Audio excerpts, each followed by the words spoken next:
Welcome to the Morse Code Podcast, where we talk with entrepreneurially minded creatives in music, film, and writing. My name is Korby, and I'm hoping these conversations inspire you to push deeper into your own work, whether you're a full-time professional or just starting out on your own creative odyssey. Today's guest is director, writer, and actor Travis Nicholson. Travis has worked with such luminary talents as Clint Eastwood, the Coen brothers, and Harmony Korine. In 2015, he co-created, co-wrote, and starred in Still the King, a comedy starring Billy Ray Cyrus that ran for 2 seasons on CMT. Also, Travis collaborated with me on our dramedy pilot Morse Code, a story about an East Nashville musician trying to make good in music without alienating everyone around him. Travis directed the pilot and co-wrote the script.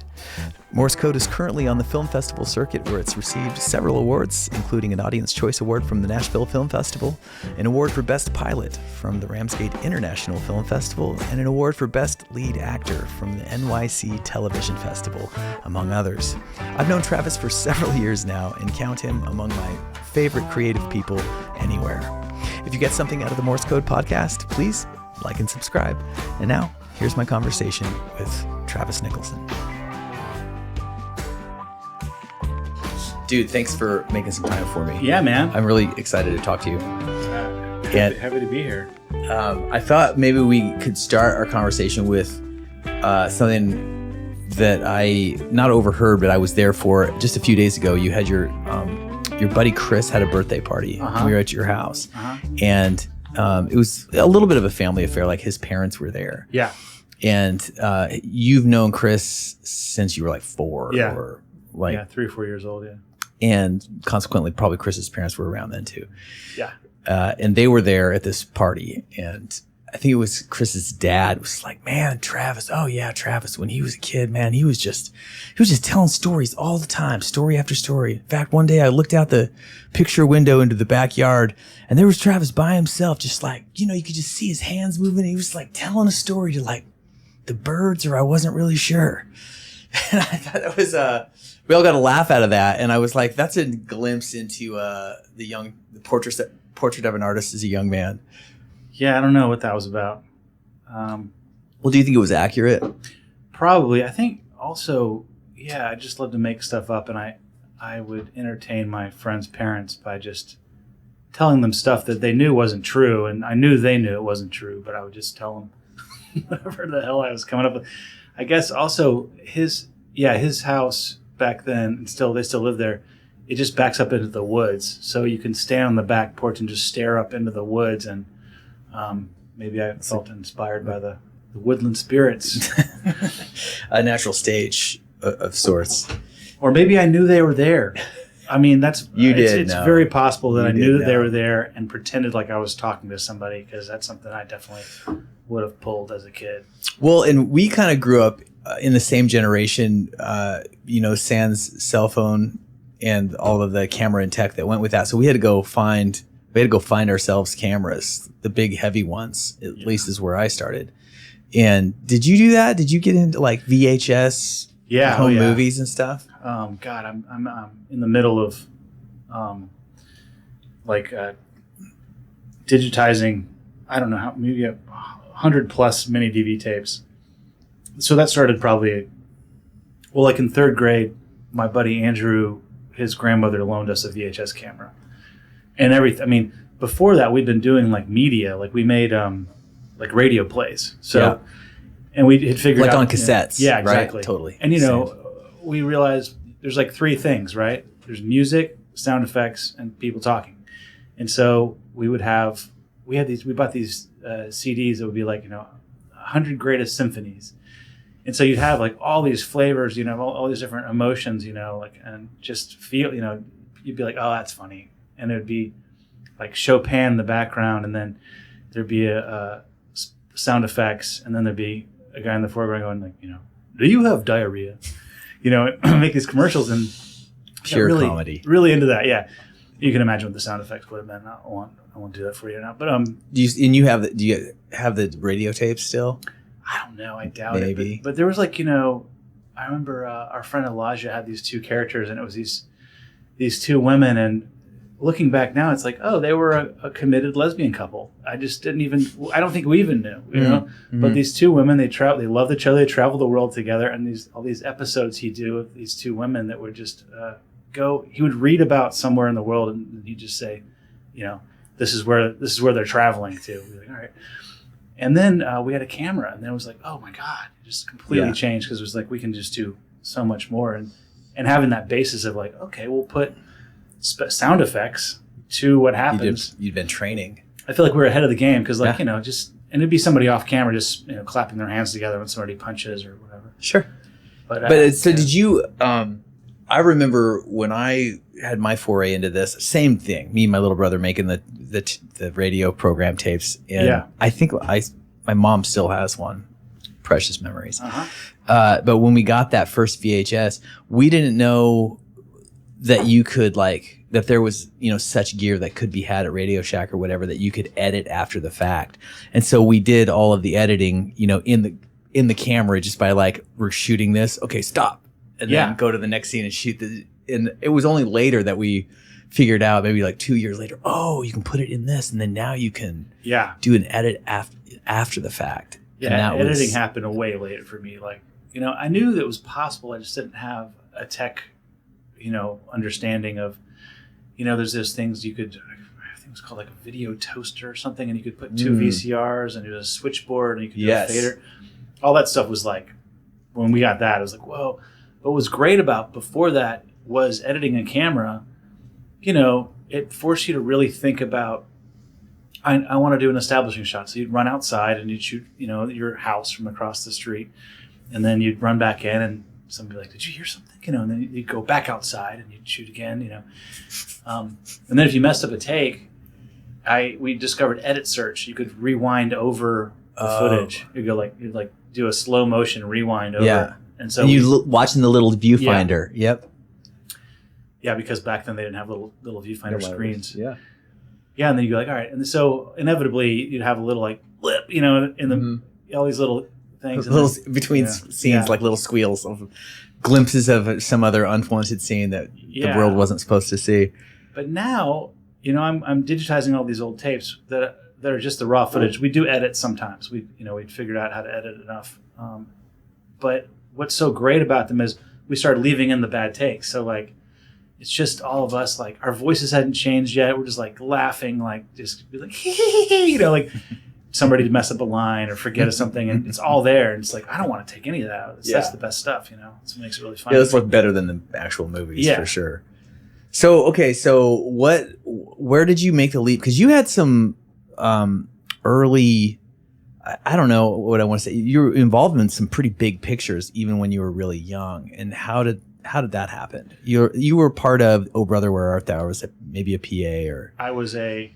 Tell us more. I don't know if there's a lower position, because I was a intern, not for school credit. Just they called me an intern, and I was working with the craft service department. So I was just like an unpaid water boy on Oh Brother Where Art Thou? And it was the best. I think the best movie experience I've still ever had, because it was just first big movie set I'd ever been on. It's the Coen brothers. They were my heroes. They were the people that I first discovered what tone means, you know, where I'd seen, I think, Raising Arizona, and then I saw part of the Hudsucker Proxy, and I just noticed there's something, I was this intangible thing that was happening in the Hudsucker Proxy that reminded me of Raising Arizona, and then to read the back, oh my God, okay, it's the same guys, okay, why? And then, so by the time Oh Brother was getting filmed, which they didn't even have a title for that movie yet, I just knew the Coen brothers were making a movie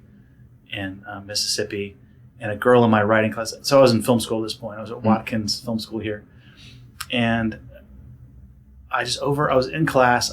Everyone had left. I left something in there and went back in. I heard my professor talking to this girl about the Coen brothers are making a movie in Jackson, Mississippi. And I just said, hey, is there anything? He goes, well, you know, there a couple people got a job on the set. I was like, okay, can I send in a resume? And a resume for me was, there's nothing. I was like, I PA'd on movies. A few music videos, yeah. You know, and sent in a thing, whatever I came up with. And then, of course, they said, we don't need anybody. doctored it up, sent it again, nothing. So I begged this girl in my writing class if I could just ride there with her, just go to the set with her, just to see if I could see anything. Mm-hmm. And so her and the girl were splitting. Like at this point, you'd never been on a big movie set or anything close, or maybe some music videos. Yeah, but. Like I think they'd made some indie movies around town. Like I got to go visit the set of like an Ernest movie, I think, at one point. But if I heard there's a movie, that was my play. I just, one time I found they're shooting a movie and I look back now and it's a really small movie. I was like, this is incredible, and they gave me like, I think, free pasta for lunch and let me watch the monitors. And they're shooting in a high school movie that I never saw came out. But anyway, so yeah, this girl and another girl, they're splitting a paycheck for extras wardrobe assistants. So basically going around in Jackson, Mississippi, trying to find, they built all the chain gang guys, and then they wanted extras. So I was going around to like shipping yards in Jackson, Mississippi with this guy, Blake McClure, who I met driving down there at my film school. Now he's a great DP, really successful. And we were asking people if they wanted to play convicts in a movie. And, just walking up to randos. I mean, a couple guys were like, I am a convict. Like, oh, well, all right, great. You're perfect. And so I did that for a while, and then they snuck me into the cast and crew opening party. That was first, actually. Snuck me into the opening party as like their date. So me and Blake got to go with these two girls, and there's Frances McDormand, there's Joel and Ethan Coen, there's these people are all walking around, and I met this woman named Nancy James, who was I think pretty drunk, and she was just like, "Oh, honey, you can just come work with me."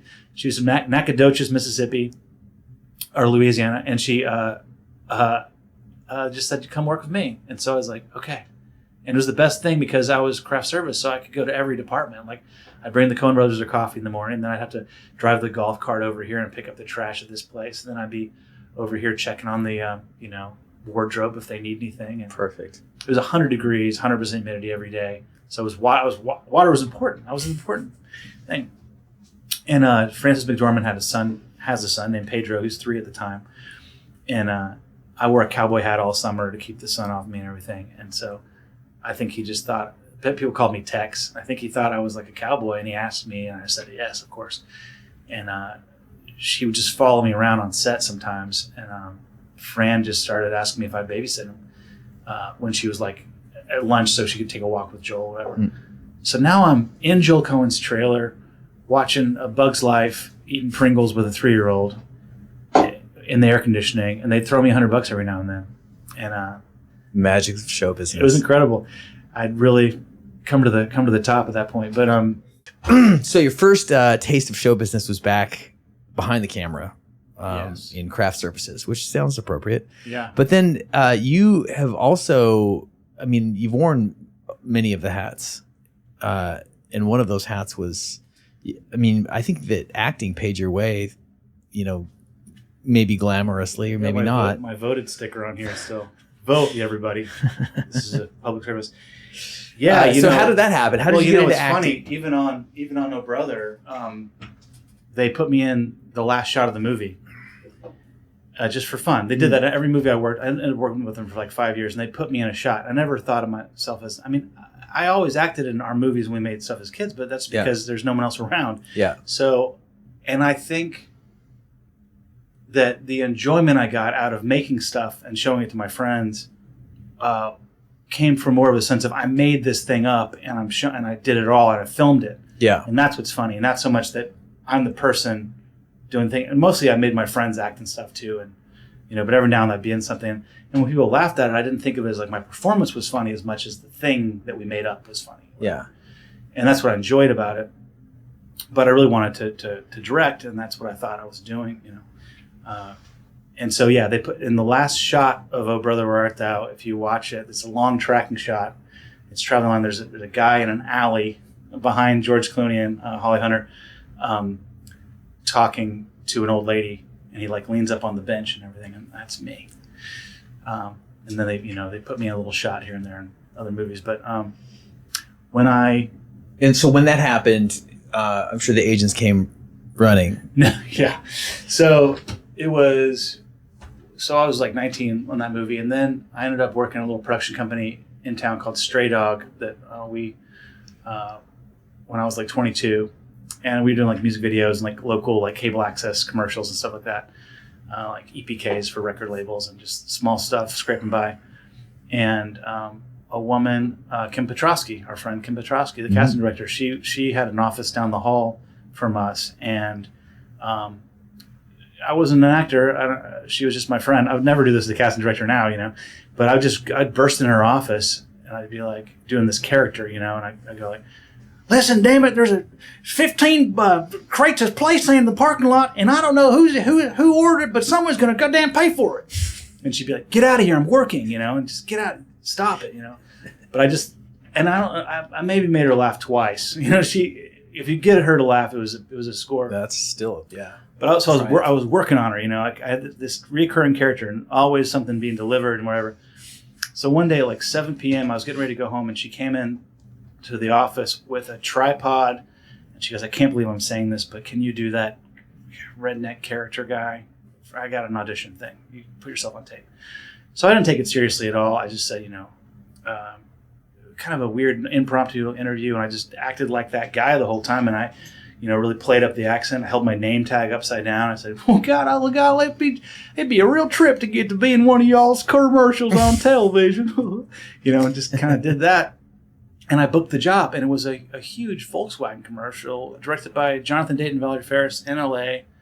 And they were doing this bit where it was like northern accents fade into more and more southern accents. And so I was the most southernmost accent. Uh-huh. And my line was, people here and there wearing genuine cowboy hats. And so I got to fly to LA, first class. You know, they put me at the Standard on Sunset. Had a guy with it at the airport. It was incredible experience. Amazing, yeah. I was over the moon about it. It was so much fun. And I got there, and there's Jonathan Dayton and Valerie First. They're wearing cowboy hats, and they're like, you're Travis. Nice to meet you. I was like, yeah, wow, nice to meet you. Thanks so much for having me out here. And like, well, you don't have much of an accent in person, do you? And I was like, well, I can certainly put it on if I need to. And they laughed so hard because they thought I was the guy on the tape. Yeah. I never, you know. So that was super fun.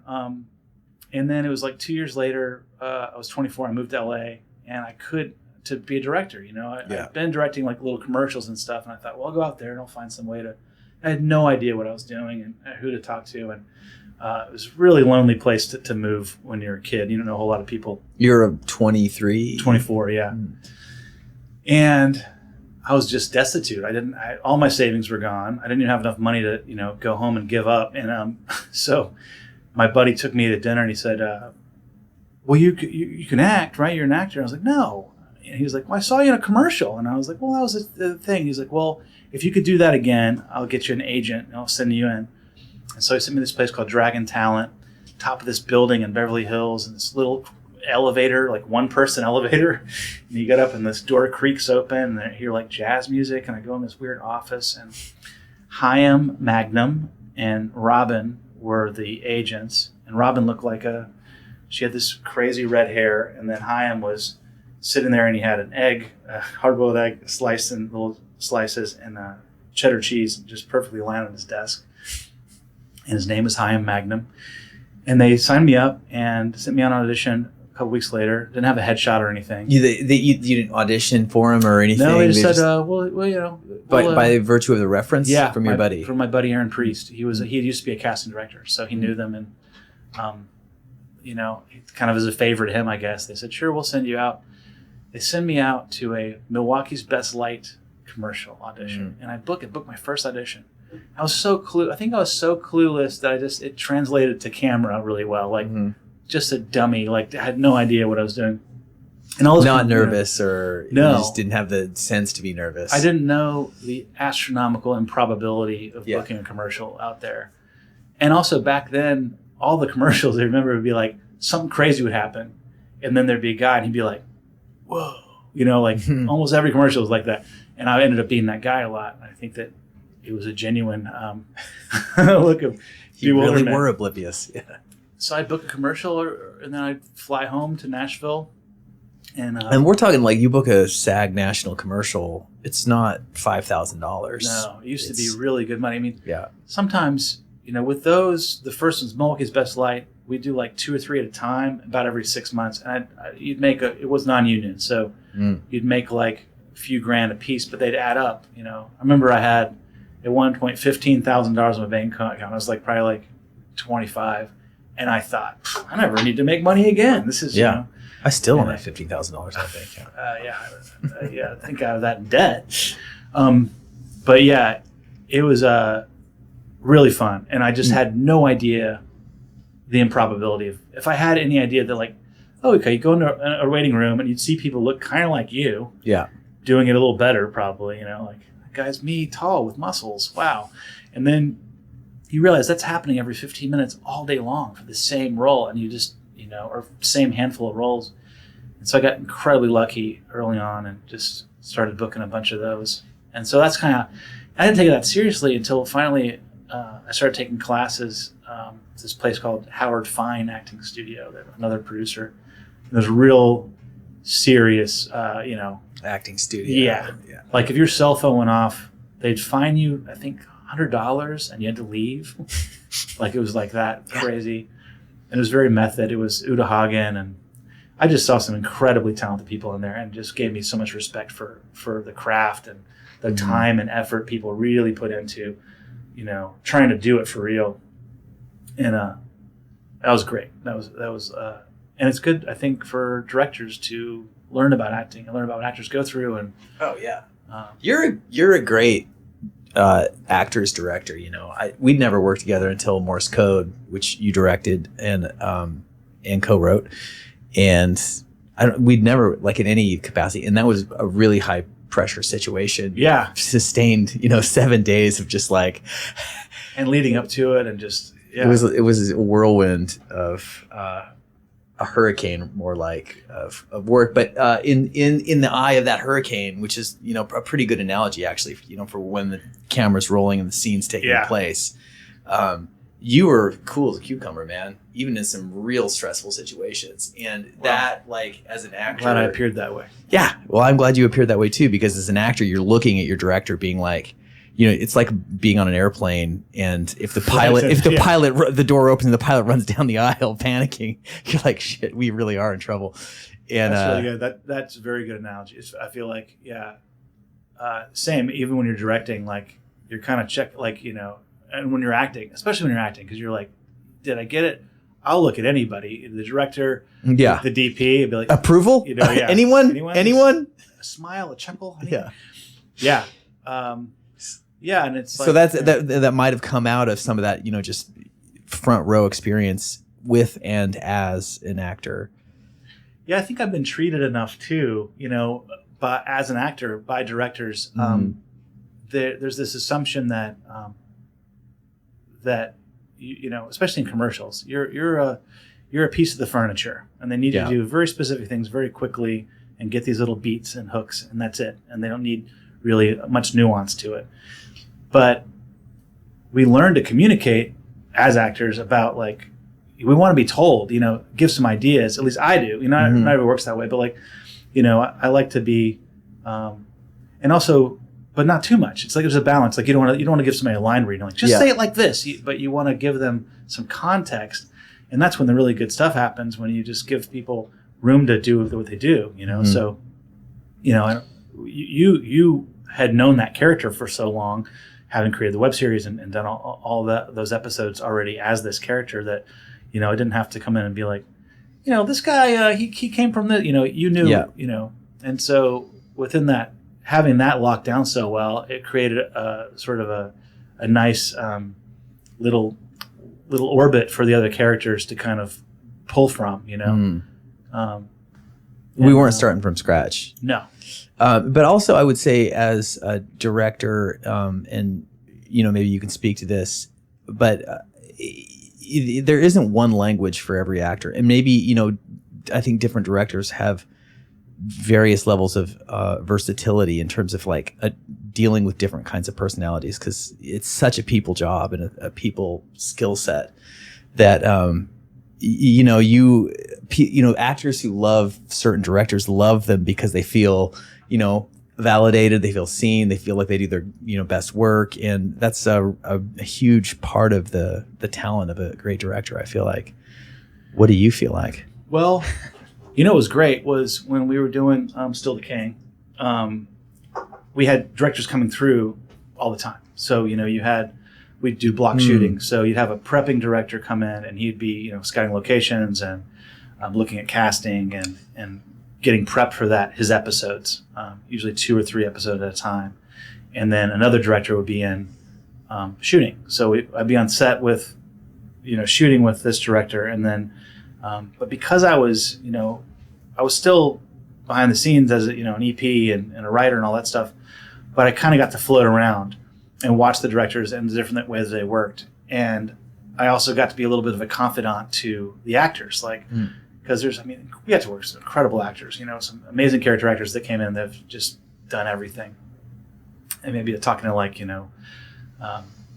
Wayne White, who played Newman on Seinfeld, just you see that guy, from Jurassic Park, you're like, yeah, God, I'm talking to Wayne White.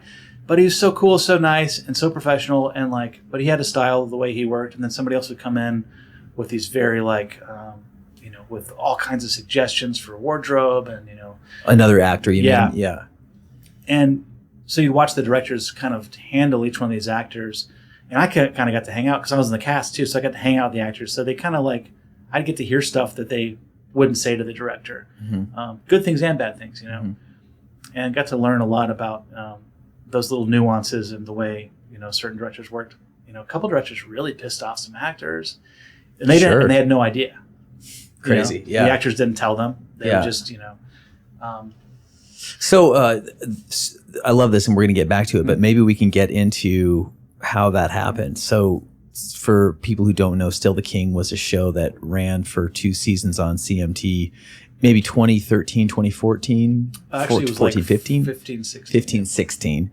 And was it 16, 17? I don't remember. I know it was over by 2018, which just seems like yesterday. Yeah, maybe 16, right in there. Yeah. Really fun time in the film world in Nashville because there was 2 big shows happening at the same time. Nashville and Still the King. And it starred Billy Ray Cyrus, and you were the co-creator of it. Yeah. And how, explain how we're going through this right now, trying to sell a TV show. Yeah. And, there's no straight line from here to there. And I don't think there ever is, but maybe tell a little bit about, I know that the path for Still the King was as crooked as any. Oh God, yeah, it was crazy. So the co-creator Potsy and executive producer Shannon Houchins, Potsy Ponceroli and Shannon Houchins, Shannon had met Billy Ray at a lunch or something, and Billy Ray was talking about distributing his record. He had Shannon owns a record label called Average Joe's, and Billy Ray was like, I got this idea for a TV show, and so he calls Potsy, who was directing videos at Average Joe's and Hideout, their company, and Potsy called me, and we'd made a movie in years past, and he said, you want to read this script that Billy Ray wrote? I was like, I don't know, but I read it, and it was this really fun character, but I was doing a bunch of stuff in LA and wasn't sure I could be involved in it, and really was trying to get away from making Nashville content about Nashville, country music, whatever, because I'd just come from that world directing music videos and stuff. So I wanted to make crazy thrillers and weird movies. Anything but Nashville. And so I was in Nashville. I missed a flight to LA. I was catching a red eye back. Friends that know me think I miss flights all the time, but in truth, I just barely get on flights all the time. And I've missed flights all the time. Yeah. Cause a lot of anxiety for my friends at airports. Sorry. But I missed my flight, red eye back. Potsy happened to call me and says, hey, they want to see, where are you? I'm like, I'm in Nashville, actually. He lives here. And I said, I missed my flight. And he goes, well, perfect. They want to see a script in the morning. And I was like, Potsy, come on. We're going to write a script today. And he goes, let's just write whatever we want. Doesn't matter. It's just an experiment. So we went and got a 12-pack of beer, went to his office and wrote. And I started having a lot of fun because I was like, okay, I'm going to write. So I wrote, this guy's a down and out, loser. The character was this washed up Elvis impersonator who's impersonating a preacher. Was that ground like worse? But he was kind of like, you know, a good guy. I was like, I made it the darkest character ever. Like he's busted with prostitutes after a joyride. He's on cocaine. He got busted by the sheriff for sleeping with his daughter who hadn't turned 18 yet. It was like, I wrote the craziest thing, you know, pills and drugs and partying and just debauchery, like a dark HBO style show, which is a huge departure from what we had read, which was a script thing called Nash Vegas that Billy Ray had written. And about 4:00 in the morning, I was like, I got to get some sleep. And I got on a flight the next morning, and kind of had forgotten about it. 3 weeks later, Potsy called me and was like, hey, I heard from Billy Ray's people. And I was like, oh, I almost felt like I was going to be in trouble because it was dark, you know? Yeah. And he was like, they love it. He wants to play a dark character, you know? And I was like, oh my God, okay, wow. And it was cool. It was like, okay, they're going to like, and we shopped it forever, went through all these hijinks. You shot a pilot. Oh, yeah, we shot a pilot first. We raised some money off of Billy Ray's name, and the record label raised money. And can I ask what you shot the pilot for? I think it started, I know, at like $350,000. And I think it went up a little from there, but I think somewhere under $450,000 was kind of what we delivered it as. And so we spent some money. You know, they wanted to do it right. We hired a casting director. And we got a real cast together. You know, we got Joey Lauren Adams. We got Kevin Farley, who's incredible. Chris Farley's brother, love him. We got, you know, some other kind of like, Isaiah Whitlock Jr., who was on The Wire. So cool having him there. Amazing. You know, he's the guy who always goes, shit, on The Wire. And we had him actually say on the pilot, shoot, at one point.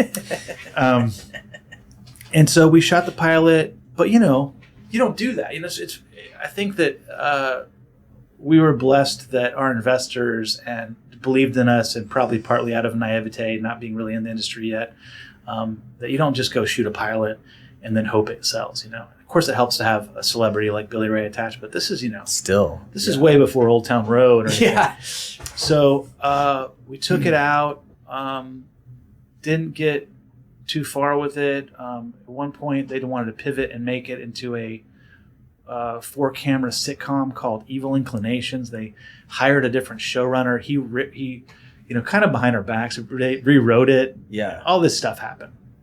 It's so crazy that it could be that far from I mean, it was one thing when Billy Ray wrote it. Yeah, completely another thing when you guys wrote it. Yeah, and another thing, and like maybe almost 2 more things. Yeah, I mean, it was.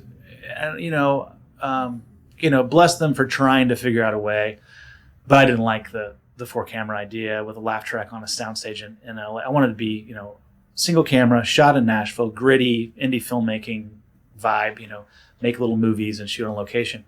And so Billy Ray called me and he goes, you know, Trav, you read this Evil Inclinations? What do you think about that? And I was just like, that's a terrible barrel of Billy Ray. It's good. It's great. I said. Well, hey man, happy if you want to go make it. You know, this is like, we're now 2.5, 3 years in of having shot the pilot, all this process of trying to get it made. Maybe a year and a half, I think, at this point. And he said, "What do you think about this Evil Inclinations?" And I said, "I don't like it. I don't want to do that. I had to. It was early on. I just said, man, go make that, and you know, pay me for writing it, help, you know, whatever, cut me out of an appropriate check you can, and good luck, you know." He goes, "Oh my God, I'm so happy to hear you say that. I hate it too." He goes, "We need to get back to that first little circle of us just together and back what we, you know, set out to do in the first place, you know." And I was like, "Well, I agree." I'm so happy that he said that. He ends up firing his whole management team, hiring new management. They come on board and they're in that honeymoon phase of new management, you know, and they're like, "God, we got a good looking pilot here, got a good cast, you got starring Billy. We're going to sell this thing." I was like, that's what I thought, you know. Yeah. They marched it back into some places, and we ended up selling it to CMT and Viacom. And so what was how long was this? God, probably take place over? I don't know for sure, but I think probably like, you know, 2.5 years or so, you know. And meanwhile, you're kind of doing other things, and it's not like you're sitting there waiting for the phone to ring. Yeah, you know, I went and made some little movies and acted in some things and whatever, but you know.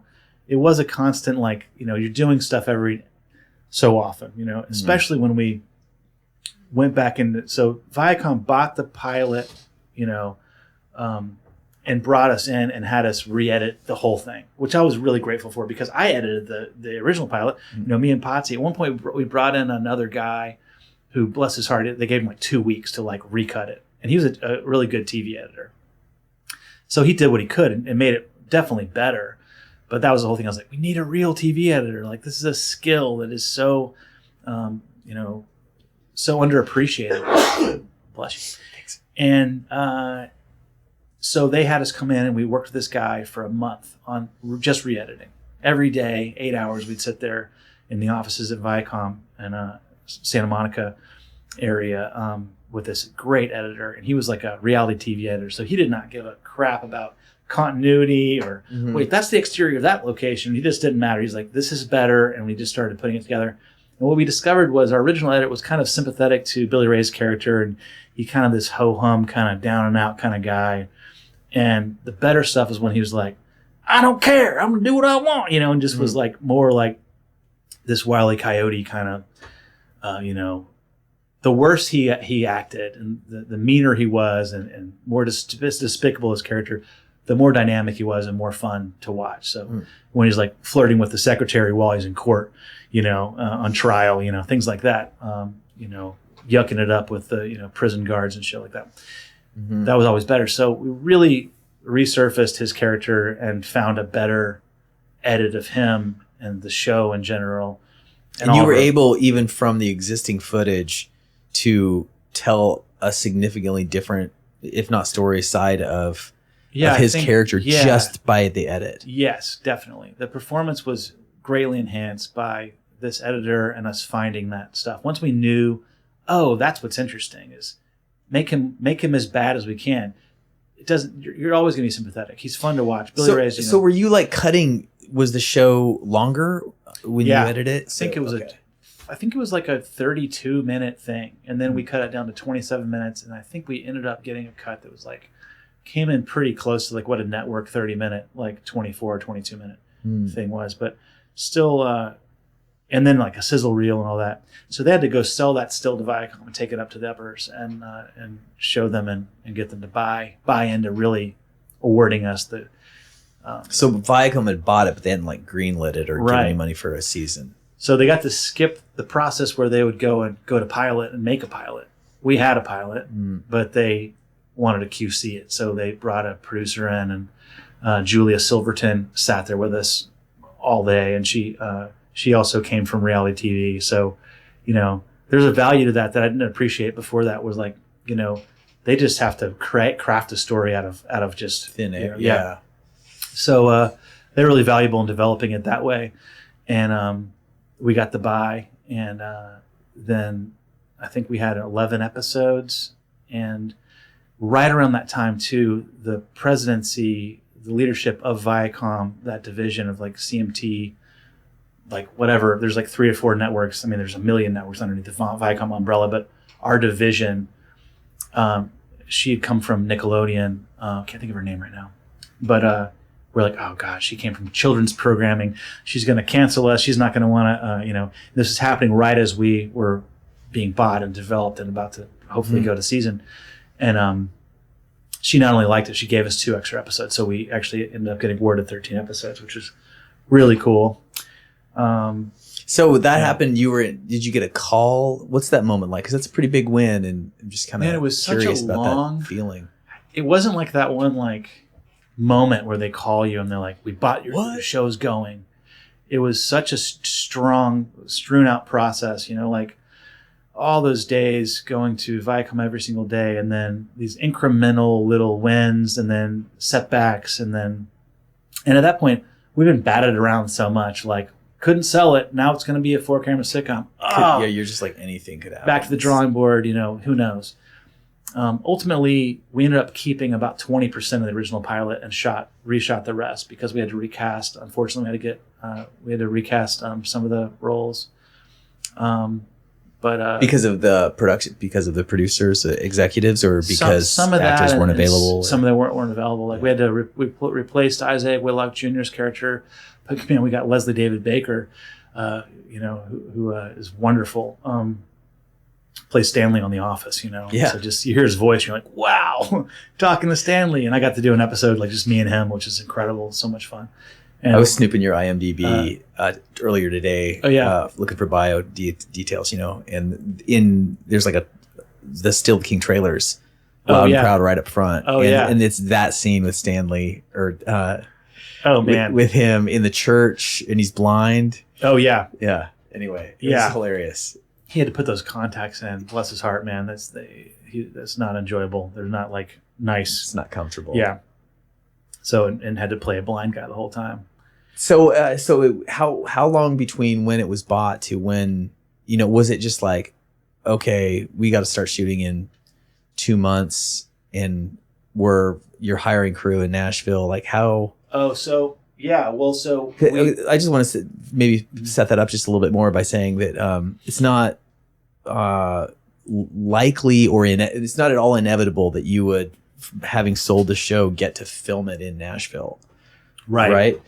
They even still were trying to get us to shoot on stages and get a few location shots. And yeah, I mean, because I can understand from their perspective, like how did they know that there's crew? I mean, you know, they know for sure in LA that's that had to all be kind of proven. You know, we had to we had to fight for that. You know, well, maybe it helped that you had this pilot. You know, it's like we did this. It did help to have that proof of concept, and the fact that they let us use a significant portion of that showed that it was quality, and that was good signaling to the executives. And they all just want insurance to make sure they get a good product. And so the production company had to be vetted.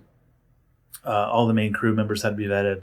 They attached other EPs and executives to come and like kind of be around. They had to approve the UPM. So we had a little bit of wiggle room about who we could hire. Like we went pretty quickly into hiring our writers, and they let us, but they had to be approved by the network. So we had a long day of meeting, a couple days meeting with writers, and we met a bunch of writers and read samples and all that kind of stuff, and put together a writer's room, which we had to really fight for. Like the writer's room, they wanted to give us a ridiculously short amount of time, you know, and they wanted the writer's room to overlap into pre-production. And so, you know, then you're going, all right, well, you know, I'm here writing an episode. Pre-production is all about, you know, getting the appropriate props and the locations and the cast for that episode. So it just seemed like, how are we going to go into pre-production, you know, maybe for some episodes, but to not have written the entire season, you know, we really tried to make an effort to string everything together, set up things, pay things off. We're block shooting, so we might be shooting part of episode 3 in this location and part of episode 1 and 2 at the same time, just to truncate our schedule and get to do more. So to do that and do pre-production at the same time just didn't make any sense. So we had to fight for a lot of that stuff. Did you end up having the whole season written before? Pretty much. Like we got it to where I think we maybe overlapped by like 2 weeks. But the other part is we're going to pre-production in Nashville. We're not in Nashville. Our writer's room was in LA.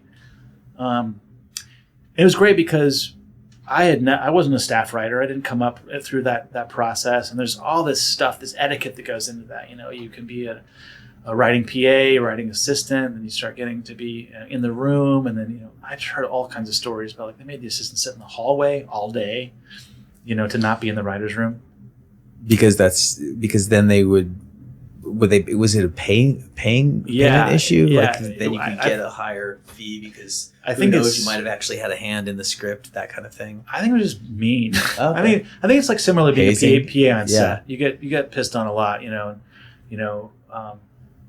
So I had this incredible luck to get to be the EP writer in the room, having a say in the way the scripts were going and working with these incredible writers that I still work with. They're just fantastic people and they're really funny. Did you like the experience of the writer's room? It's so great. It's like you loved it. Yeah, it's like, you know, like when we were writing together, it's great to have two brains. It's just so much more efficient. It's definitely easy. You know, it's more lively. It right? is, yeah. You're not just like sitting there staring at a sheet of paper waiting for something to happen. Yeah, and you're trying to be funny. You know, this is a comedy, so like you're trying not your jokes. You're trying to make each other laugh, which can be so fun and so humiliating. Yeah, you know, you think you have a real zinger, and you have all these smart people not laughing. That's pretty tough. But when you make them laugh, it's all worth it. It had to have been good for you though too, because it was sort of your show. You were like the low man on the pole in a way, but it was also, you were like not going to get laughed out of the room. Yeah. So, yeah. That must have been a little bit nice. It was great. I mean, and the cool part too was like, we would question things that people don't usually question. Like they'd be like, okay, well, we're going to get these corporate offices, because that's what a writer's room usually is, an office with like a conference room, and there's side offices where you can go off and write your episodes or have meetings, side meetings, and then you have the main room with whiteboards, and you write in that room generally every day. And we're like, do we have to? And then all these antiquated things like, well, it costs this much because you have a phone service and a coffee service that happens, and all, like phone service, like the secretary. And they're like, yeah, it's an office, so you have a secretary, and you're like, we don't need a secretary for what? We all have cell phones. We don't need a coffee service. There's a kitchen. So we were like, we started looking at these offices, and so for a lot less money, we're like, let's get a house with a pool. And right there. And so we just had we found like a house that had a big room with like a big wraparound couch and a bunch of chairs. And we kind of played musical chairs in there. And we had first season, a bunch of whiteboards, but then second season, we would use a big, huge TV monitor, and we could cast our computers to it. So whoever's working on their episode while we're doing jokes, passes, whatever, would be on a big screen. It was great. Fun. And we had parties there, and we had pool parties and stuff. And we could stay there, it was bedrooms. And that house was owned by the screenwriter who wrote The Jerk, Steve Martin's The Jerk. Yeah. And man, we pulled a really hard prank on one of the writers named Doug Manley, because that's his favorite movie. And so we were just like, and there's cool like memorabilia around the house a little bit, so we printed up a copy of The Jerk, and we aged it down a little bit, and we put a fake signature, from Steve Martin with love, on there. We got in line and saw his signature, and we copied his signature. And then we staged this whole bit where we went and we found it in a drawer, like, I was just looking for a pen and I found this. And, Doug was like, oh my God, don't touch that, leave it alone. We're like, well, we got to look at it. It's super cool. And this played on for like a couple of weeks. We're like, just leave that alone. Like, don't touch, And then somebody had it out, and it was just one morning, just sitting on the table, and somebody's got their coffee on. He's like, he's like, oh my God, is that the script? He's like, oh yeah, shit. And then, somebody tries to, oh my God, there's a coffee stain. So then we were trying to get it wet. Yeah. And then and then it's falling apart. Eventually, at one point, the script we took the brads out of it, and a fan blew it into the yard, and we're out there trying to get it. And Doug just has to go in the other room and just, look at the wall for a minute. The disrespect. Oh my God. Oh, we had a whole plan to carry it even further. I couldn't let it go on anymore. I think I was the one who finally said, okay, we got to tell him today. This is going to be. And he was a great sport. Doug Manley's a hilarious guy, and he loved the joke. But at one point, we're going to have we were really planning this. Have an actor come by, pretending to be the son of the man who wrote The Jerk by Steve Martin. I can't think of his name right now. And say, "Oh my God, what is this? You know what this is?" And find the manuscript, and then leave. And then we're gonna have a police officer show up. And like, I just gotta take a record of what's going on here, or whatever. And then the police officer was going to be a stripper and pull his pants off and dance for Doug. We got all the way up to that last bit of the joke. Yeah. Put 8 writers together for a prank, and it's Man, yeah. I had to be on the wrong side of that prank. But that was a blast. And then second season, we were able to do half the room in LA, which we just got another cool loft, because it was so much less expensive to rent a house. It was like $5,000 a month for a house, which is still a lot, especially back in 2014 or 15. $5,000 in LA doesn't sound like too much money. Well, yeah, maybe it was more than that. I don't know. But even if it was 10, it's going to be cheaper than a office in compared Studio to City or something. So we did that, and then we did half the second season in LA, and then half of second season writer's room in Nashville. Like, we got a little loft downtown. That was super cool. The writers have to be here, Yeah. They have to see. We were like on 2nd Avenue, wasn't like it is now, but like, you know, we're down there on 2nd Avenue right by Broadway. Yeah. We'd walk out of this loft. How'd you get any work done? It's so noisy down there. Oh my gosh. You know, it was quiet inside most of the time. I mean, besides us yelling at each other. Kyle, how much time? Where are we at? We're at about 45 minutes. Okay, cool. Well, I know that we've known each other for a few years now, and I know for a fact that you've got stories for days. And your best ones, you know, we'll have to point me towards the woods in the backyard, and I'll, yeah.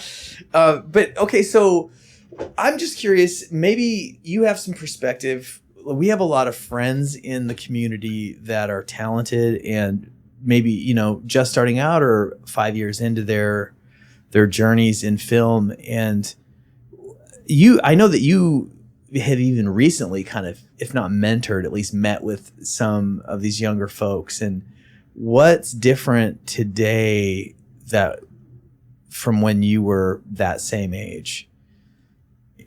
I think, well, obviously the access to technology, the ability to shoot stuff that's really good quality on your phone and all that stuff.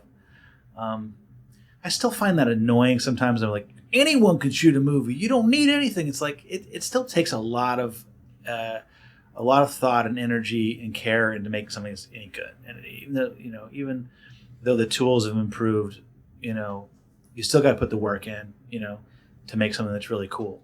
But you still have access, you know, like, you know, and the trouble is we have these limiting factors, right? When we're kids, it meant something to be able to get a hold of a camera, buy a mini DV tape, and the physicality of it, and the limitations of recording something, I think lent to a little bit more of the ceremony of making art through this medium. And I'm grateful for that, having that foray into it. Mm-hmm. Because now it's all like little clips, and it's so like on demand. Content is so easy to make. We're inundated with it. So the practices of like old film language that were a necessity, especially before we got into it, like when you're burning film and you're shooting film, like, you know, lighting it a certain way, you know, deciding you need an insert shot of, you know, something. It took time and patience and money and resources to get that shot of somebody handing somebody an envelope. Mm-hmm. So that meant something, right? To shoot that, you're not going to take your time to shoot this insert if that envelope doesn't pay off in some way. Mm-hmm. And I think some of that's lost now because you can just shoot. It's so easy to shoot. The sort of storytelling principles that were developed out of a necessity back then, I think still really work today, really are important. I guess I'd encourage people to like play with learning that stuff, trying to.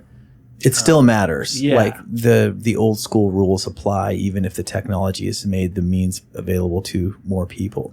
I think so. The principles haven't gone anywhere. Yeah. You know, you can push on those principles, and that's what arteurs do. But the exception proves the rule in a large way. I also hazard a guess. I was talking with our friend Wes Edwards, great director and writer. Yeah, he's brilliant guy. And we were talking about just the difference between. There's almost like two parallel universes to me. There's this YouTube community and TikTok community, and this like point and shoot and content is king, and the production value is irrelevant largely. You know, is it in focus? Even if that maybe doesn't matter. Can you hear it? Yeah. You know, and you don't even have to hear it well. It's just whatever you're seeing on your screen. Does it make you laugh? Does it not? Yeah. Everything else is who cares. There's that world, and there's still Stranger Things and all of the shows that constantly are coming out that matter, Euphoria, whatever, that are still high production value, narrative driven, carefully constructed, long form stories. And I'm encouraged by that. I don't know what the strike is going to do in the AI. I don't, obviously lots of things are going to change as they always have, but I think storytelling is ancient. Yeah. And I think that, it's like, I liked what you said about the ceremony, of art. And I am addicted to that myself. Kyle and I were talking about it last night. I love process. And, we Rand and I were part of a 48-hour film festival. They had that this weekend. And I didn't know you did this week. We did, yeah, we wow. did it. My buddy Tyler called me at the last second and wanted me to play the lead in one of his things. That's great. It's so fun. And it's done. And the movie's done. It's all done. Yeah, Amazing. it's like six-page script, I whatever. did that like 9 years. Yeah. It's a great thing to do. So great. And actually this year there were 60 teams. So 60 films were made. It's second highest in the whole country. So that speaks, that's really a nod to Nashville, that there is something really happening That's a great that's example. fresh There's so here many in people town. here doing it. Yeah, absolutely. Like I would say a shout out to our community is that it is the Wild West here, and it does feel like a new town in the sense in with the freshness being like this willingness to help each other. People aren't entrenched in their ways. They don't like, this is my rate, man. I'm too busy. I can't help you out. People are like, yeah, I don't know. I'm actually free on Tuesday. Let's go shoot something. Yeah. There's it's cool combination of people that are in it for the spirit. They're not jaded. There are a lot of young people doing it. And also this competence, because Watkins has been here for a long time. Or now it's been folded into Belmont Watkins Film School. And then those two big shows that happened here trained a lot of crew. So there's just like, and you know, it's like, even for this 48-hour film festival, I was telling Randall on the way home, I was like, man, that grip, we got to hire him. Like that kid, he was probably 25. Yeah. Dude knew his stuff. And it just is like, when you have a craftsman or a competent worker, it's such a joy to work with these people because it makes everything else easier. Absolutely. And you know what I mean? And it's, I like to watch somebody properly move a light and just, he doesn't have to mess with it and try to understand what's going on, like what color temp it is. He just does it. Yeah. And it makes it like, okay, because we're trying to make something. We don't have a lot of time. And all of those little moving parts are so important. Yeah, a great example of that was making our pilot. You know, we made it for so little, and there was so many people that came in. We just had this ragtag crew we had to get together, and you know, shout out to Ryan Featherstone, who's just the scrappiest DP, and he carries around a 5-ton grip trunk and a pickup truck, and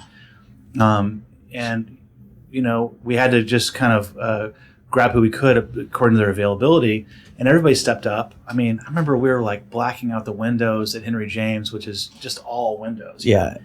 And 16 windows or something. Extras were out there Floor to taping it ceiling. up. Like somebody, I was like, thank you, sir. And who Abby's is- dad. Abby's like, dad. I said, I'm Abby's father. Like, well, okay, well, thank you for standing on a ladder and Was she our second AD or she was she was on the production staff. But, yeah. I mean, we had parents helping us. yeah. Man.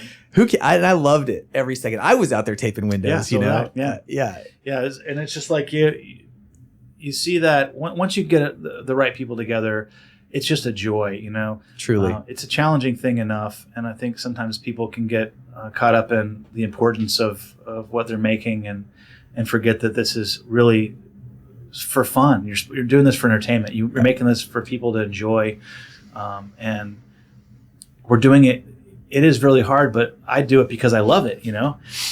And Absolutely. to remember to keep sight of that, be like, do things that you love with people that you love, and it's the hardship of it makes it worth it, you know. Absolutely. And there is almost an antithetical relationship between commerce and creativity, in a sense that I was, you know, I've been on a number of sets now, and some of them are like even paid sort of well.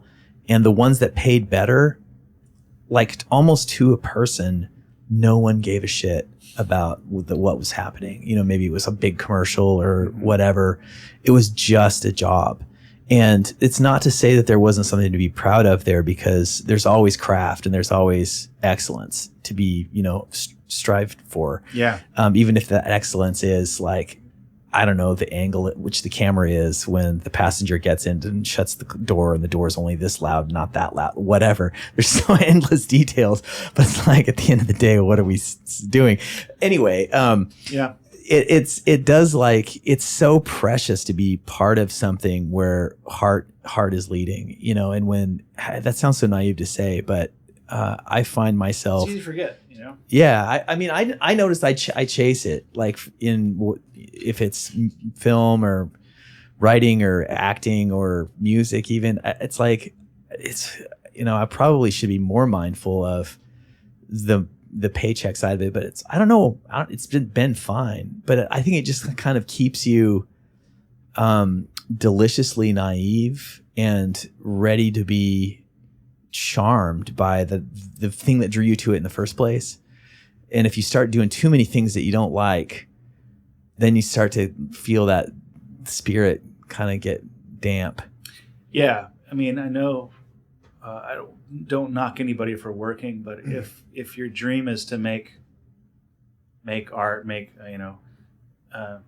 just make stuff that you like, whether it rises to the high arts or not, you're making content you want people to see and enjoy.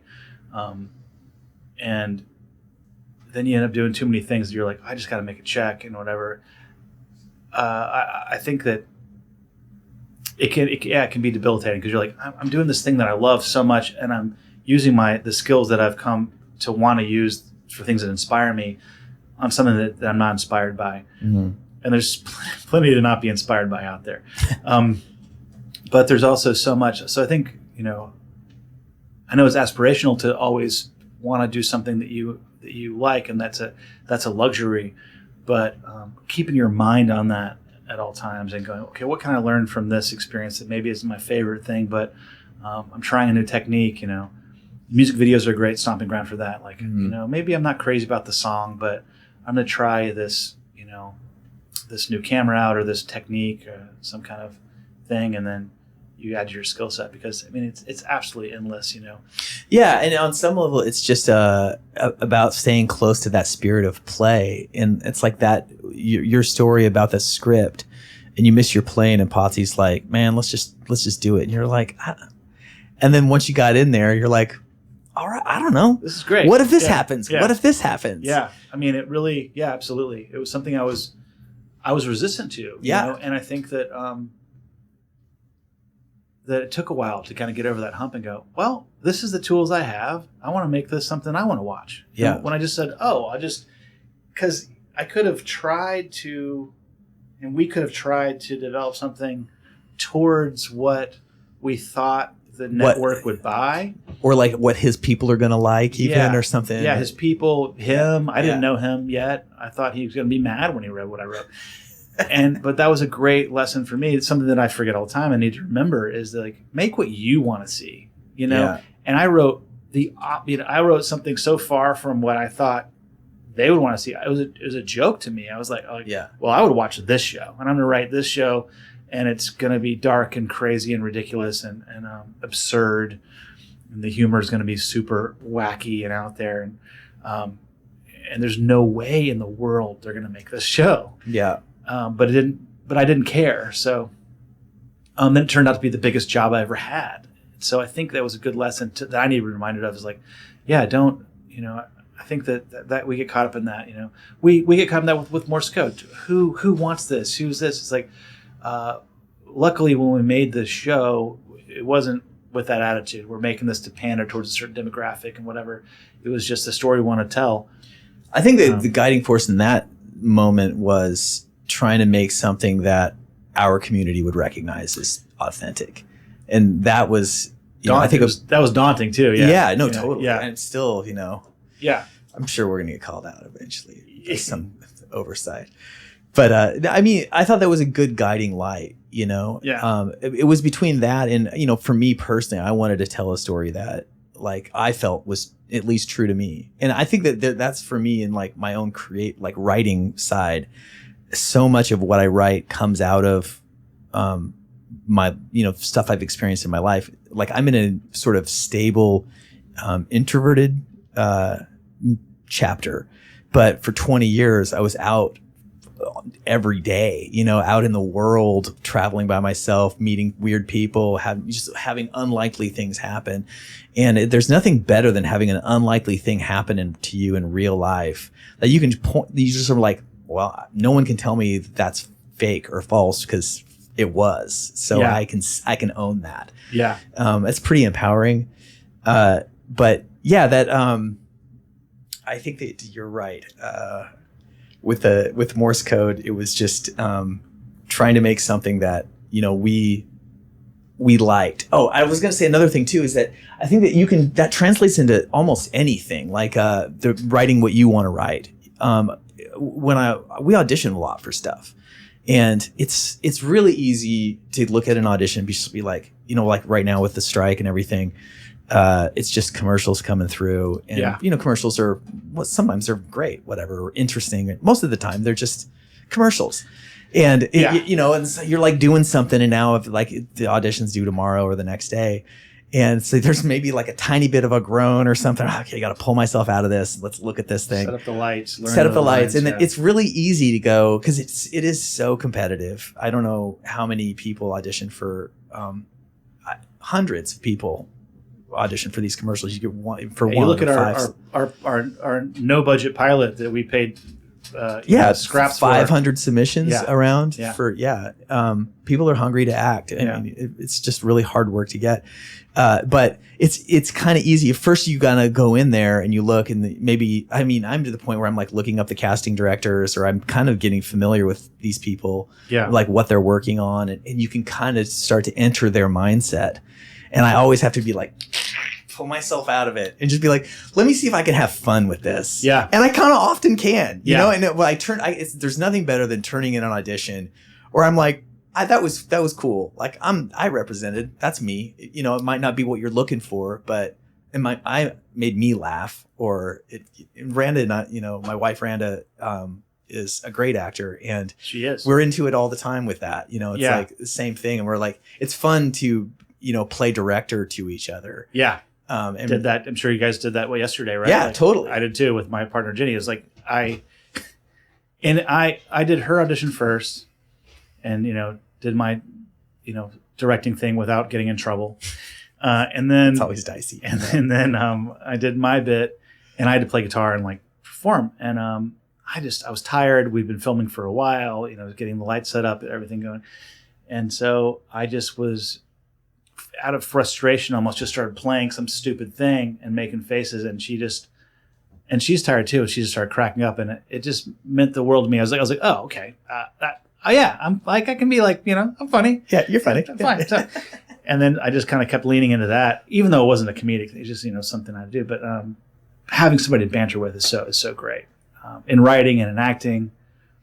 And man, when you get to work with great actors, like it's just like you see them listening to you when you're delivering your lines and reacting and really working with a great actor. Mm-hmm. That's what misses in auditions a lot. You don't get to always read with somebody who's into reading with you, or a great actor, or wants to be an actor. And they're also not supposed to, right? You don't want them behind the camera to be like, "What did you say?" Yeah. You want to be like just a line reading, but there's nothing like that. Getting to actually audition, like we used to go audition with a casting director. You go to a place, you wait in a lobby, you see people nervously running their lines. You go in and there's a person there, going, okay, yeah. So and they reading your lines with you, and it's like, I'm grateful I don't have to do that all the time, but sometimes you miss it. It's not the nerves and stuff are kind of part of the thrill. I just did call back in person for part, and you get to go to Atlanta for that, right? That was a different one, but this one I'm thinking so many callbacks. I can't remember. This was in Franklin, and it was just it was for some friends of ours also, which is another, but I'd never worked with them. Yeah. And so that was another layer of like intimidation, and it's like you learn your lines, but it's always. This is why I like acting, is because it is fundamentally terrifying. There's no amount of preparation is going to tell you what's about to happen. All you can do is like know your lines. You do you prep the best you can, but then all of a sudden you're sitting in the room, and there's the director and the casting director and your line reader, and the camera's on, and he's like, "And action." And you're like, "Here we go." Yeah, and you're off, and it's It is a crazy, crazy feeling, and it's hard to put into words, but it is like absolute, like, to me, it's like momentary death of self in a weird way of like your mind is going, because you are, there's some part of your mind that's engaged with the lines, because you're keeping track, and you're not just like like cutting loose and just letting the spirit flow through you. You are, but it's complicated. There's a lot going on all in that one moment. And what you aren't able to do is like have like any sort of reflection on what's happening if you're doing it at all. Yeah. If you're actually in it. Yeah. I mean, yeah, when we were making the show, some days would be so heavy with all these different scenes and, and so much dialogue to remember that, and I got to watch some really incredible actors learn a lot of dialogue really quickly and just spit it out. And a couple pieces of advice that I got were, don't focus so much on memorizing all the words, know them, but also just think about, how you feel in that moment, what the attitude is. Mm-hmm. If you really know the attitude and the intention of what you're supposed to be doing in that scene, especially if it's comedy, if you know like what you really want and you don't try to be funny or whatever, you just play it straight, which I find works better, really being earnestly invested in what you're saying and not thinking about if it looks funny or you're being funny. And that's just a style. I mean, some people are just, there's only so many like Jim Carrey's out there, but even him, he's fully invested, somebody who's that oh man, cartoonish, but yeah, like in the better moments when you're acting and you're with somebody and you're fully engaged, there is that weird schizophrenic kind of like moment where, you're like, that happened a few times on Still the King, like, because I love to be behind the monitors, because I always want to be a director. That's always what I'm focusing on. How does it look? Looking at what we're shooting. And also because we all wrote it. So it's so much fun to watch these scenes come to life. So sure. I was addicted to being at the monitor with the headphones on all the time. And then every now and then I had to go and act in the scene. And a couple times, somebody would be like, oh, we're shooting this next. And I'd be like, wait, when are we going to shoot this scene? And they look at me like I was crazy. And they'd be like, we shot that this morning. And I go, what do you mean? When? And they're like, dude, you're in the scene.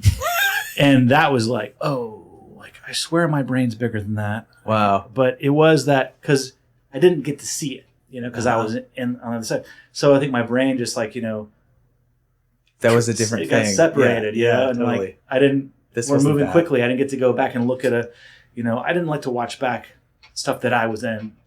Do you, when you're auditioning, do you like to when you're doing a self tape? Will you to watch takes back? Yeah, it's awful. I mean, sometimes it's okay. I don't know. It depends on what it is. Like if it's something like, you have to do it when you're editing it to send in. But do you do it when you're in the room? Like, will you go check the camera and see what you look like and go back and I sometimes will just to make sure I'm not I'm in the frame yeah or whatever because and there's been times when I you put the selfie camera on so you can see and I've stopped doing that because sometimes there's been a few times when I had to audition when nobody else was there and I had to pre-record. Only way I could do it, like I'm in a hotel room, I don't have anybody to read with, or I'll put somebody on speakerphone and they're reading with me. And so I would put the camera on the selfie camera and I would look at myself. It's pretty good eye line if you're centered up. Yeah. Right. And I would look at me as though I'm talking to the other character. And that's a whole other weird mental hurdle. That's you're starting to get like, little MC Escher brain or something happening. You're just like, wait, it's nice when somebody's helping you. Yeah, no, for sure. We probably don't have too much time, but what are you working on? What's coming up? What are you excited about? Kind of anything you want to put in that space. I mean, after Morse Code sells and, we get through our 5 seasons of television. Yes. In the midst of that, so cartoon, The Lake, that I created with Skylar Wilson and Emma Fitzpatrick. And we're partnered with Peyton Manning, which is weird and fun. Amazing. He plays say that now. It's public news. Yeah, I guess. I don't know. It's great. He's playing Peyton Manning, who's retired. He lives on a lake and he's just trying to like be cool with the cool kids on the lake rat side of the lake, all the old fishermen and the cool dive bar.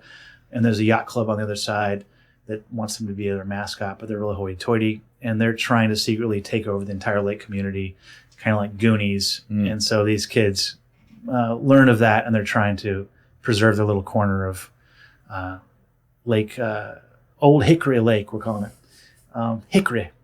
That's really fun. We're shopping that right now. And it's been really cool getting to like write stuff that Peyton Manning says in his, Peyton Manning voice, He's like a really funny guy. That's been cool. And honestly, the things I think I'm most excited about are the prospect of just making really small movies in Nashville with my friends and not worrying so much about these long. I mean, I'm taking some big swings. I have some much bigger projects like a sci-fi comedy called Stand and Dance Save the Planet, which I really want to make. But in the meantime, while you're taking those bigger swings, because you know how it takes. The development process can take so long to get something bigger made and getting all the attachments and raising the money and all that kind of stuff. But I've been really inspired by seeing these really small movies that friends have made. And it's a hit or miss, right? Somebody's like, will you see my movie? I made it for $9. And you're like, oh, God. Okay, sure, pal. And I've been pleasantly surprised lately by people making these really earnest, cool, small films. My friend Ted Welch wrote a movie that I just went and saw called I Made This For You. It's great. Made it for like $15,000. Wow. And where'd you see it at? I saw it. They had a screening at the Full Moon Cineplex. And it's like a little mom and pop. It's owned by a husband and wife movie theater. They shot in that community. I mean, there's so much texture and personality right in Nashville and then right around here too, which is unexpected things. It's not just, farmland. It's like these cool, weird little communities, southern communities, full of intelligent people that are either peripherals of the film and music industry in Nashville, or they just are doing what they do. And there's like those little towns that have been untouched by like giant corporate, paving over everything. And there's like little movie theaters, horror themed movie theaters, like the Full Moon Cineplex. Where's the Full Moon Cineplex? I'm going to say it wrong. It's in Hermitage. I mean, I think it's in Hermitage. Nearby. Yeah. It's like 20 minutes from here. Yeah. Is that right? Sorry if I'm wrong, guys, but it's 20 minutes from here. Well, Ted's from Hendersonville too, so maybe it's Hendersonville. That Sorry, Ted. It's Hendersonville. Yeah. But yeah. Well, that's cool, man. Yeah, and I just saw Ted on a Justified. Oh, nice. Yeah. TV show. My guilty pleasure right now. Well, Ted wrote the 48 film cool. that I just was in. Oh, great. Did he work on it too? He had a little bit scene. Oh, great. But I was intimidated because the director asked me to like play the lead, and then it's a twins setup, so it's like two characters. Oh yeah, so super fun. But then I have so much respect for Ted. Yeah, me too. And I saw him on the call sheet. I'm just like, fuck, all right. Yeah. He's great. He's a great actor. Great actor and great character actor. Yeah, totally. He's a real deal. And so he shows up, but he was so nice. And then I didn't realize that he wrote it, and that made it even more fun. Oh, yeah. And then he left after his scene. So I had the whole day to not have Ted looking over my shoulder, which was nice. Ted, if you're listening to this, thanks for a great script. Yeah. I mean, that's such a great, you do the 48-hour film, we've done so many times. Quick, humble brag. We got invited to do the 48-hour invitational. There's 6 teams across the nation invited by the Red Cross, and so we had to be in collaboration with the Red Cross, do something with the Red Cross. And we still drew out of the hat, your genre. We drew fantasy and our line, and so we made and we won the national thing. We got to go to Washington, and Jane Fonda presented us with. Get out! You won even the invitational. Yeah, won? Damn, dude. Yeah, props. No, incredible team. Like people that we worked with. I had a small bit in it and helped write it, but you do that. I mean, we had all these special effects in it. Like we just got together and went, okay, and pulled this thing off in 48 hours. And I watched it the other day. It's great. It's like, it was fantasy. So everyone was like a fan. I had 3 arms. there's a cyclops, there's fairies, there's wizards, there's a dragon. I mean, all this stuff that we put in there in 48 hours. And you just go, God, why can't we just get together? It's like a weird crux because you have to do it in 48 hours. So you're pushing yourself and your friends to make the best thing you can in 48 hours, and then knowing that it's going to be done. It's going to be done. No matter what. Yeah. It's just can't go back to it. This is going to drag can't out. It. Yeah. And then you go, why can't we do this for like a month? And you're like, well, if we're going to do it for a month, then, first of all, it's a lot of commitment. Second of all, why don't we then you go, you got to write it then. You got to make it good. You go, yeah, but remember that 48 hours? It's like, so it's that funny thing, but it is a good reminder to be like, we're capable of doing something good, Mm-hmm. And you go, and there's some stuff that's not as good. So you see things, you're like, God, it can be so bad. 5 minutes can seem like 30 minutes. But in general, I'm really impressed with what people pull off that amount of time. Yeah. And would love to do it again next year. Ted, next year. That's probably a good place to stop it. Yeah. Man, thanks so much for your time. This has been great. Thanks for having me, bud. Yeah. Funniest guy in the room. And a good friend and a wonderful colleague and a collaborator. And yeah, at the end of the day, if you enjoy working with the people that you work with, you're winning. And I'm fortunate to be able to say that about you. And you as well. would say the same. Yeah, so, yeah. Let's do it again soon. Thanks, buddy. Let's do it again. All right. Peace. Upwards and onwards. All right.